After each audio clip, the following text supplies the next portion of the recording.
Chegou linda primavera, cavalhada pelechando, os cordeiros retoçando, é tempo de marcação.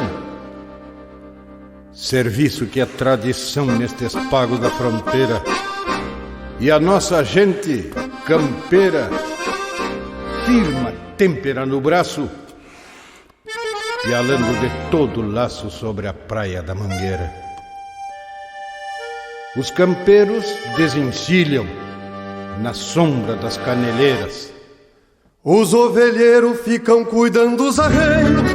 Um guacho-pampa quer lamber as barrigueiras. Voam mutucas, pateiam pingos atados, e um cardeal canta no alto das taquareiras. Nuvens de poeira se levantam céu adentro, nascendo do centro do chão duro da mangueira. Rosteiam vacas berrando pelos terneiros, e um João Barreiro proseia com a companheira.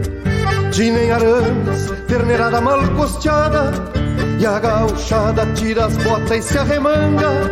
Canha e pitanga são remédios de uma guampa, essência pampa, gosto de mato e de sanga.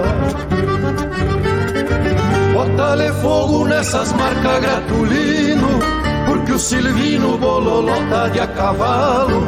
O Mano Vaz estira o laço no moirão, chega o Borbinha e toma um trago no gargalo. O seu Pituca espeta carne pro assado, o Cipriano piala capa e assinala. Homens maduros sentados sobre os arreios, e nesse meio o mate acompanha a fala. Dono da casa, seu Venâncio, arrisca um pialo, pende a cavalo bololó, livra o tirão. Gritos de aperta, vem a marca tapialado, tem ovo assado no braseiro do fogão. Lindo o pialo, gritam todos, aperta que é do patrão. Dom Venâncio cimbra o laço por sob os calos da mão. Paga o pialo, fala um solvéu armado, tem rebolhados unindo a armada no ar. Deixa que saia, olhando para o campo aberto, que o tombo é certo quando o solvéu terminar. Vira pra ficar do lado, fala um que leva a marca, quebra a cola, seu foroso, que o seu Juca corre a tarde.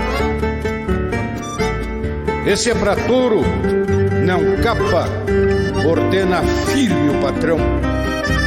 Capricha no senta-marca, palmo acima do garrão.